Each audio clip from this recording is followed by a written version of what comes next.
বন্ধুরা, back to my channel Soma. তোমরা সবাই কেমন আছো? আশা করি খুব ভালো আছো, আর আমিও খুব ভালো আছি। তো সবাইকে শুভ সকাল। আসবে ওই পুজো হবে, ঠাকুর এসছে, তো এই শাড়িটা আমি পরবো। তো চলো রেডি হয়ে যাও। তোমরা কীরকম কী কালারের শাড়ি পরেছো অবশ্যই কমেন্ট করে জানিও। তো দেখতে থাকো। তো দেখো বন্ধুরা, আমি রেডি হয়ে পড়েছিলাম, বামন চলে এসেছিলো না, তাদের চলে এসেছি। দেখো এখন পুজো হবে, তোমরা দেখতে থাকো। তো এখানে বন্ধুরা দেখো পুজো আরম্ভ হয়ে গেছে।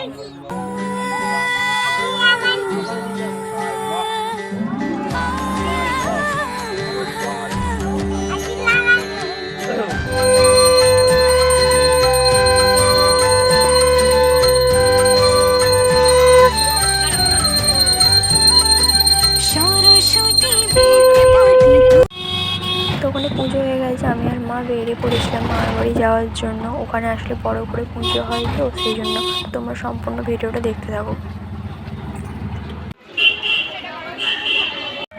তো ফাইনালি গাইজ আমরা চলে এসেছিলাম মন্দিরে। তো তখনও পুজো হচ্ছিল। তো দেখো কত ভিড় হয়েছে, আর এই হচ্ছে মন্দিরটা। তো তোমরা বন্ধুরা ঠাকুরটা দেখলে, ওটা নীল রঙের সরস্বতী ঠাকুর, কালী ঠাকুরের মতো দেখতে। এটা ওখানে সরস্বতী পুজোর সময় খুব বড় করে পুজো হয় প্রত্যেক বছর। তো তোমরা দেখতে থাকো কত ভিড় হয়েছে দেখো। আর এদিকে হরিনাম মানে বাউল গান হচ্ছে।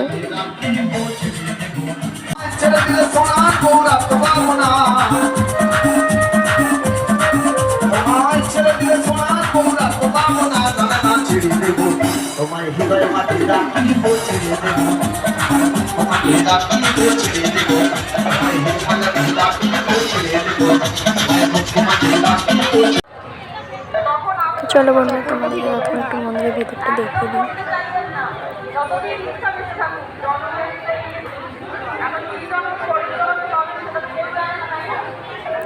এখানে একটা পদ্ম ফুল মানে করা আছে, এখানে কত সুন্দর সাজিয়েছে দেখো।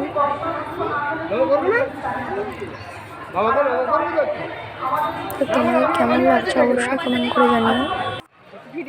ভিডিও ছবি একই তো হলো, চারিদিকটা করে নি, তারপর যা যায় বলতো। হ্যাঁ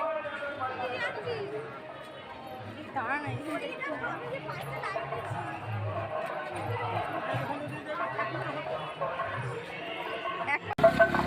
তো তারপর বন্ধুরা দেখো মেলাটার দিকে আমরা চলে এসেছিলাম, ঠিক দোকান বসেছে সেগুলো দেখার জন্য। তোমরা দেখতে পাবো এবারে কিন্তু প্রচুর মেলা বসছে, আগের বারে কিন্তু অত মেলা বসেনি। মানে আগের বারে কেন, আমি যতবার এসেছি অত মেলা বসতো না।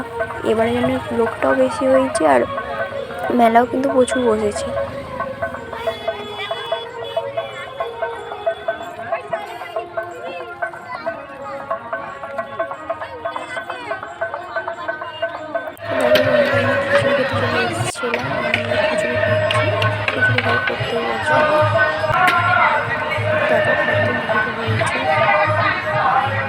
তোমাদের কাকে খিচুড়ি খেতে ভালো লাগে অবশ্যই কমেন্ট করে জানাবে। দেখো বন্ধুরা, আমাদের খিচুড়ি খাওয়া হয়ে গেছে, সবাই নাচ করছিল, তো আমরাও চলে এসেছিলাম। তো আমি নাচিনি, সবাই নাচছে। আর এখানে দেখো মানে যে বাউল গাইছে সে নিজে নেমে পড়েছে সবার সাথে। তো তোমরা দেখতে থাকো, আর আমার এই ব্লগটা তোমাদের কেমন লেগেছে অবশ্যই কমেন্ট করে জানিও। তো আজকের ভিডিও এইটুকুই, তো তোমরা দেখতে থাকো না।